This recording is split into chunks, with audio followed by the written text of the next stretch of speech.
Patrick at Pals, and I'm here today at the Motor Works with my 48 Buick because it's got a transmission leak. And over here is a 1965 MG, and this is Mark Huff. And he works with the Motor Works in Dekalb, Illinois. Mark, what can you tell me about this car? Because this is not your typical MG.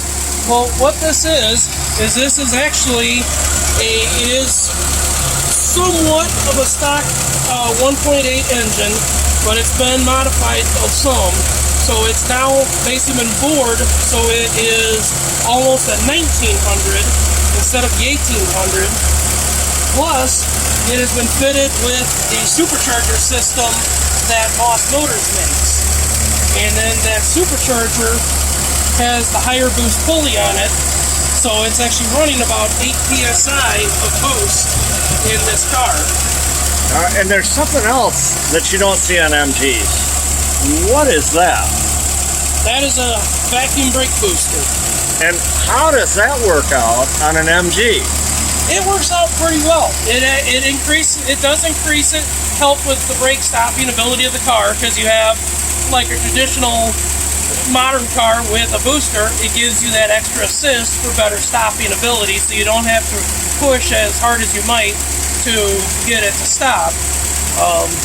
So the other thing that we've added to this car to get it so we have cooler air in it, when Moss built the supercharger kit, they designed it with the air filter being back here, sucking in all sorts of hot air into this supercharger, which is a horrible idea when you're dealing with boost. So what I did is I made this cold air intake, so it now moves the air filter right to here to pull cooler air into this motor. So it actually be a little bit easier in the combustion chambers and everything like that. One other thing we did to try to help with heat dissipation on this is this has also been fitted with an aluminum cylinder head instead of the factory cast iron, which has turned this thing in from 60 horse stock MG to about 130, 140 horse monster. So this thing is about 140 horsepower. It weighs about, what, 1,500 pounds? They weigh actually closer to about 2,200. Really? Mm-hmm. But it's got to be a rocket ship. It gets up and goes pretty effectively. Wow, and you were telling me you had some real challenges with this car. Yes, this car has, for lack of a better word, it's been a curse. Every step of the way, it's wanted to fight. To the point of even, right when I was ready to hand it back to the customer, a freeze plug down in there, after me putting over 100 miles on this car, the freeze plug just fell out of the motor. Wow. And you specialize in MGs. I see you've got another one over here. Yep. What's the story? This is a midget, right? Yes, this is a 67 MG midget.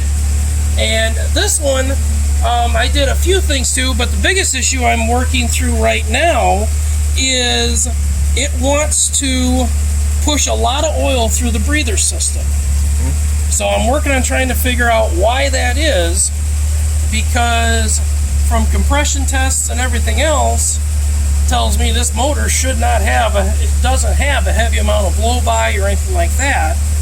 But the way they designed this thing is the breather system's right here on the timing cover. Mm-hmm. And my concern is there's something going on behind that gear setup that I haven't found yet.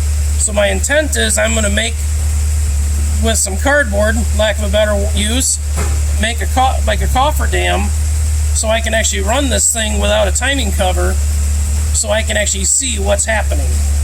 And, you know, on another video, I want to get into, you're actually installing V8s and V6s into these cars. Is that right? I can, yes. Wow.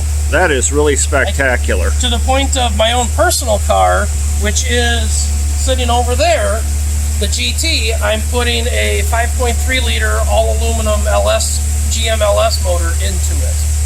Well, folks, I'm going to tell you, if you've got an MG and you want your car to run better than it ever has, bring it to the Motor Works in Dekalb and see Mark. See you soon.